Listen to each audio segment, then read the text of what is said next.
Continuamos hoy, amigo oyente, nuestro estudio del capítulo 10 del Evangelio según San Lucas. Y en nuestro programa anterior estábamos hablando de nuestra incapacidad para cumplir lo que demanda la ley. Dijimos que simplemente no somos capaces. Es imposible que cumplamos la ley. ¿Recuerda usted que citamos las palabras del apóstol Pablo en su carta a los Romanos, capítulo 8, versículo 3, y que las tomamos de la paráfrasis del Nuevo Testamento? Pero para refrescar nuestra memoria, vamos a repetir esta cita una vez más. Romanos 8, 3. Y vamos a leerla una vez más de la paráfrasis del Nuevo Testamento. El apóstol Pablo dice pues en su carta a los Romanos, capítulo 8, versículo 3, «El conocer los mandamientos de Dios no nos arranca de las garras del pecado, porque, fíjese bien, no podemos guardar la ley ni la guardamos». Pero Dios, para salvarnos, puso en vigor un plan diferente. Envió a su propio Hijo con un cuerpo humano igual en todo al nuestro, salvo que no era pecador. Y al entregarlo en sacrificio por nuestros pecados, destruyó el dominio del pecado sobre nosotros. En otras palabras, lo que era imposible para la ley, Dios lo ha cumplido enviando a su Hijo para salvarnos del pecado. Pero no solo eso, sino que también nos ha enviado su Santo Espíritu para habilitarnos, para capacitarnos, de manera que podamos vivir la vida cristiana. Es imposible que un ser humano en sus propias fuerzas pueda cumplir con todo lo que requiere la ley. Si este abogado que vino a Jesús hubiera sido honesto, sin duda alguna habría admitido su incapacidad, su imposibilidad de cumplir la ley. Le hubiera dicho a Jesús, «Maestro, mira, me pasa lo siguiente. He tratado sinceramente de guardar la ley. Me he esforzado por amar a Dios con todo mi corazón, con toda mi alma, con todas mis fuerzas. He tratado sinceramente de amar a mi prójimo como a mí mismo. Pero a pesar de todo eso, encuentro que no puedo hacerlo. He fallado miserablemente. Por eso es que todavía no he recibido la vida eterna. Hasta ahora no he podido encontrar un modus operandi, por decirlo así, una manera cómo poner en práctica estos principios de mi diario vivir. Todo lo que la ley ha hecho por mí ha sido revelar mis propias debilidades y faltas. Hasta ahora la ley ha sido todo menos un instrumento de salvación. Pero en lugar de ser honesto, en lugar de decir algo parecido, este joven abogado que vino a Jesús trató de evadir su propia responsabilidad en el asunto y trató de pasar por alto su incapacidad para cumplir la ley. Trató pues de argumentar con el Señor diciéndole, «Bueno, ¿y quién es mi prójimo?». Una frase muy parecida a la usada en el caso de Caín y Abel. Pues como usted recordará, Caín, después de asesinar a su hermano, trató de evadir su responsabilidad, su culpabilidad, diciendo, «¿Soy yo acaso guarda de mi hermano?». Este abogado empleó las mismas tácticas que usa el calamar en el mar cuando es atacado o molestado. Emite una sustancia parecida a la tinta que distrae a su atacante y oscurece el ambiente. En cierta ocasión un hombre que se había casado 2 veces y se había divorciado otras tantas, vino a consultar a un predicador. Bueno, en realidad se había casado ya 3 veces, pues estaba viviendo con su tercera esposa. ¿Y sabe usted qué fue lo primero que este hombre preguntó al predicador? ¿Dónde encontró su esposa Caín? Ahora el predicador dice que tuvo muchos deseos de responderle, ¿y usted dónde encontró la suya? Porque esto era de mucha más importancia que cualquier conjetura sobre cómo Caín había encontrado su esposa. Bueno, Jesucristo respondió la pregunta de este joven, y su respuesta es lo que ahora conocemos como la parábola del buen samaritano. Es una historia simple, una historia tan conocida, que casi consideramos redundante contarla otra vez. Pero como estamos estudiando la Biblia, vamos a considerarla una vez más, y quizá encontremos algo nuevo al considerarla otra vez. Vamos a leerla juntos. Comienza aquí en el versículo 30 del capítulo 10 del Evangelio según San Lucas, y vamos a leer hasta el versículo 32. Respondiendo Jesús dijo, «Un hombre descendía de Jerusalén a Jericó, y cayó en manos de ladrones, los cuales le despojaron, e hiriéndole, se fueron, dejándole medio muerto. Aconteció que descendió un sacerdote por aquel camino, y viéndole, pasó de largo. Asimismo un levita, llegando cerca de aquel lugar, y viéndole, pasó de largo. Y aquí quisiéramos interrumpir esta historia por un momento para decir que este abogado era probablemente un levita, especialmente siendo que era alguien que conocía tan a fondo la ley mosaica. Podemos confiar que nuestro Señor, en su cortesía, no habría señalado públicamente a este joven aquí, pero creemos que esta referencia indirecta le afectó profundamente y de una manera muy personal. Sigamos ahora con esta historia y leamos los versículos 33 al 37 de este capítulo 10 de Lucas. Pero un samaritano, que iba de camino, vino cerca de él, y viéndole, fue movido a misericordia. Y acercándose, vendó sus heridas, echándoles aceite y vino, y poniéndole en su cabalgadura, lo llevó al mesón, y cuidó de él. Otro día, al partir, sacó 2 denarios, y los dio al mesonero, y le dijo, Cuídamele, y todo lo que gastes de más, yo te lo pagaré cuando regrese.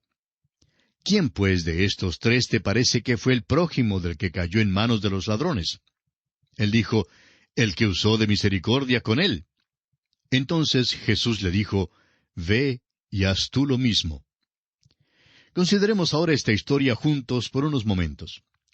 El edecán Brown, de la Universidad de Yale, ha dicho que se nos presenta 3 clases de hombres aquí, quienes representan 3 filosofías de la vida. En primer lugar tenemos al ladrón. Su filosofía de la vida dice, lo que usted tiene me pertenece. Y esta es la misma filosofía de muchos partidos políticos que aprueban la violencia como método para conseguir lo que ellos quieren. En segundo lugar, tenemos el sacerdote y el levita. Su filosofía de la vida afirma, lo que tengo es mío. Este es el punto de vista del individualismo, el individualismo extremo. Su clamor es, que se queme el mundo, ¿qué me importa, con tal que yo pueda conseguir lo que quiero? Este es el punto de vista del capitalismo craso e impío. Y en tercer lugar, como contraste, tenemos al buen samaritano. Su filosofía afirma, lo que yo tengo es suyo. Esta es la filosofía cristiana de la vida. Es una filosofía que da en lugar de tomar. Pero no olvidemos que esta historia dice que cierto hombre viajaba de Jerusalén a Jericó y cayó en manos de ladrones. Ahora este hombre representa a la humanidad, a la raza que ha descendido de Adán. La raza humana caminaba desde Jerusalén a Jericó. Jerusalén es el lugar donde estaba el templo, donde el pueblo se acercaba a Dios. Jericó, por su parte, era una ciudad maldita. Lo que representa todo esto es que la humanidad cayó. La humanidad se hallaba desvalida, desesperada, sin poder salvarse. La raza humana estaba muerta en delitos y pecados. Este hombre que había caído en las manos de los ladrones estaba medio muerto. Los ladrones son un cuadro del diablo, quien según leemos en Juan capítulo 8, versículo 44, ha sido homicida desde el principio. En cuanto a este tema, nuestro Señor Jesucristo dijo en Juan capítulo 10, versículo 8, Todos los que antes de mí vinieron, ladrones son y salteadores.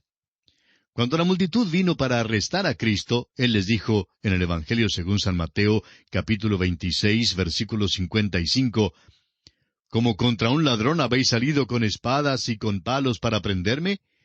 Cada día me sentaba con vosotros enseñando en el templo y no me prendisteis. El diablo, amigo oyente, es ladrón. Y nuestro Señor Jesucristo fue crucificado entre 2 ladrones. Esto es muy interesante, ¿no le parece? Luego se nos dice que cierto sacerdote pasó de largo ante este hombre que había caído en manos de los ladrones. Y este representa el ritualismo y el formalismo que no pueden salvar al hombre. Alguien ha dicho que la razón por la cual el sacerdote pasó de largo era porque vio que ya le habían robado al hombre todo lo que tenía. Luego vino un levita y él también pasó de largo, y este representa el legalismo. Amigo oyente, ni el ritualismo, ni el formalismo, ni el legalismo pueden salvar al hombre. Luego pasó este samaritano, y este samaritano representa a Cristo mismo, quien contó la parábola. Cuando ni el ritualismo, ni el formalismo, ni el legalismo o la religión pudieron hacer nada para ayudar al hombre, vino el Señor. Él es poderoso para salvar a los quebrantados de corazón. Él es poderoso para salvar al pecador que se halla medio muerto y perdido en delitos y pecados. Esta parábola tiene una aplicación muy práctica y directa en la vida de cada uno de nosotros.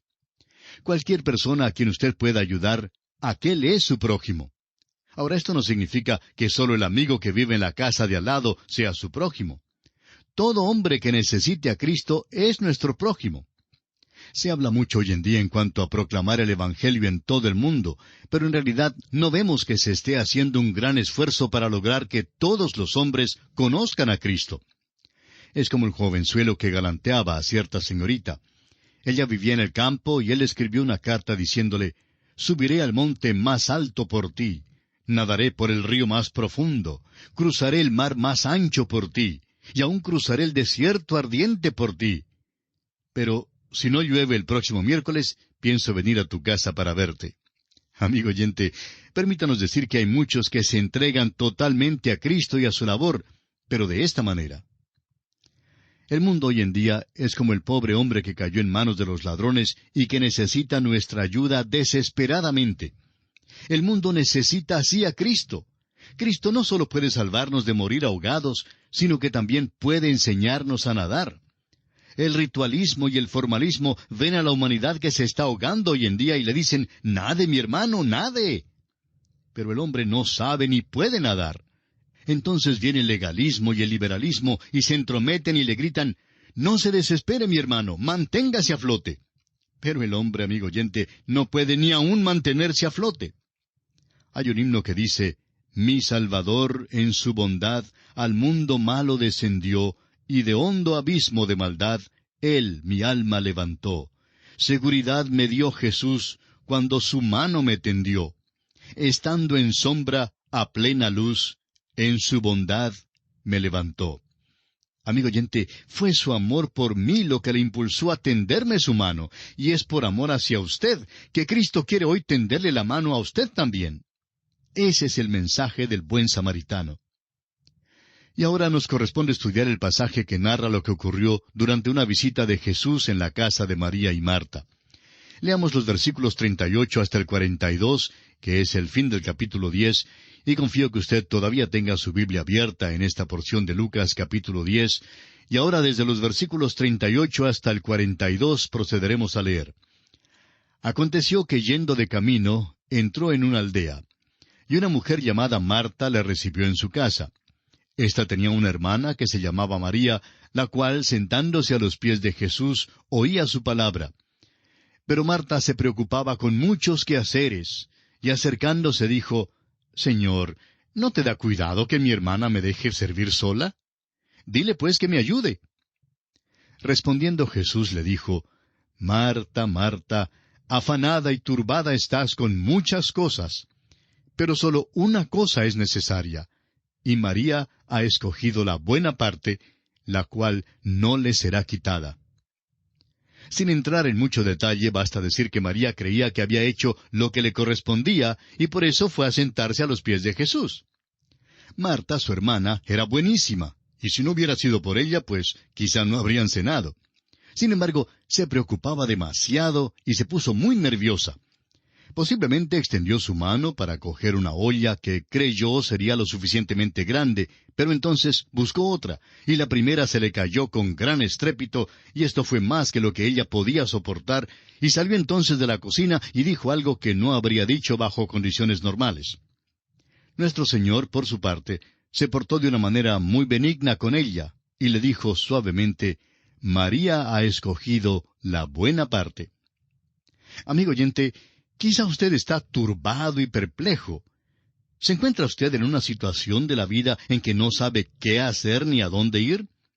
Entonces, amigo oyente, siéntese. Siéntese a los pies de Jesús. Lea su palabra y escuche lo que Él tiene que decirle. Jesucristo le ayudará en las tareas domésticas, le ayudará a fregar mejor los platos, le ayudará a barrer más limpio el piso. Cavará usted una mejor zanja, cortará mejor el césped y estudiará mejor su lección. Su trabajo en la oficina le será más fácil y hasta le será posible manejar mejor su automóvil. Simplemente tome un poco de tiempo, siéntese a los pies de Jesús y converse con Él.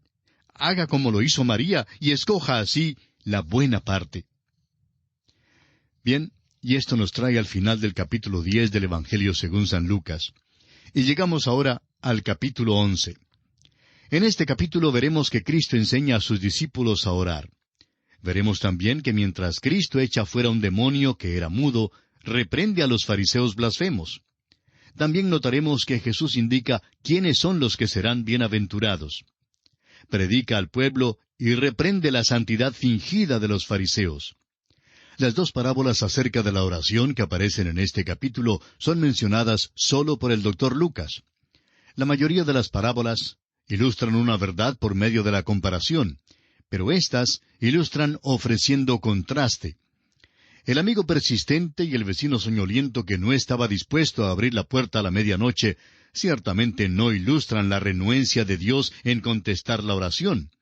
Dios siempre está dispuesto a contestarnos y Él nunca duerme. Por otra parte, es un hecho que generalmente nosotros no somos lo suficientemente persistentes en la oración. En la segunda parábola, es un hecho que un padre humano nunca le daría a su hijo una piedra en lugar de pan. Dios no solo es tan bueno como un padre humano, sino que es mucho mejor. Repetimos, pues, que estas dos parábolas ilustran una verdad por medio del contraste. Comencemos ahora nuestro estudio de este capítulo, leyendo los primeros 4 versículos, donde Jesús enseña a sus discípulos a orar contando estas dos parábolas, la del amigo inoportuno y la del buen padre. Leamos pues los versículos 1 al 4 de este capítulo 11 de San Lucas. Aconteció que estaba Jesús orando en un lugar, y cuando terminó, uno de sus discípulos le dijo, Señor, enséñanos a orar, como también Juan enseñó a sus discípulos. Y les dijo, Cuando oréis, decid, Padre nuestro que estás en los cielos, santificado sea tu nombre. Venga tu reino, hágase tu voluntad como en el cielo, así también en la tierra. El pan nuestro de cada día, dánoslo hoy. Y perdónanos nuestros pecados, porque también nosotros perdonamos a todos los que nos deben. Y no nos metas en tentación, mas líbranos del mal. Esta sección importante trata la oración como no es tratada en ninguna otra parte de los Evangelios. Puede que parezca semejante a otras porciones de los Evangelios, pero realmente es diferente. Y es tan diferente que hay quienes creen que este pasaje es una inserción, una intrusión que se ha añadido al relato cronológico del ministerio de Cristo. Bueno, es verdad que no corresponde al relato cronológico, pero esto no es lo esencial. Este pasaje sugiere algunas inferencias muy interesantes. Su discípulo quería saber cómo orar porque había oído orar a Cristo. El hecho es que el Señor acostumbraba a apartarse para orar. Evidentemente, uno de los discípulos oyó por casualidad la oración, y de allí le nació el deseo de orar como Cristo. Y precisamente en este momento, amigo oyente, el Señor Jesucristo está a la diestra de Dios intercediendo por nosotros. Así que todavía es una buena idea pedirle que nos enseñe a orar. Una petición muy apropiada sería, Señor, enséñanos a orar. Muchas veces en las experiencias de mi vida no he sabido cómo orar, y solamente he podido decir, Nuestro Padre Celestial. Y amigo oyente, esto es suficiente.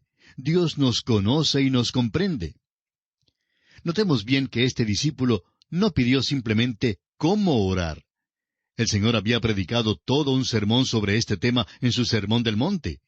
Este discípulo no estaba pidiendo una técnica, ni un sistema, o una forma de arte, ni un ritual que seguir para poder orar debidamente. No se trataba de cómo orar, sino de enséñame a orar. Es decir, que él quería orar como Cristo oraba. Muchas personas recitan sus oraciones. Es como decir un amén al final del día cuando uno se prepara para dormir. Pero lo que necesitamos, amigo oyente, es que alguien nos enseñe a orar, no simplemente a recitar oraciones, sino a acercarnos realmente a Dios y a conversar con Él. Bueno, nuestro tiempo se ha agotado una vez más y tenemos que detenernos aquí, pero continuaremos este estudio, Dios mediante, en nuestro próximo programa. Es nuestra oración que las incontables bendiciones del cielo estén con usted en todo tiempo.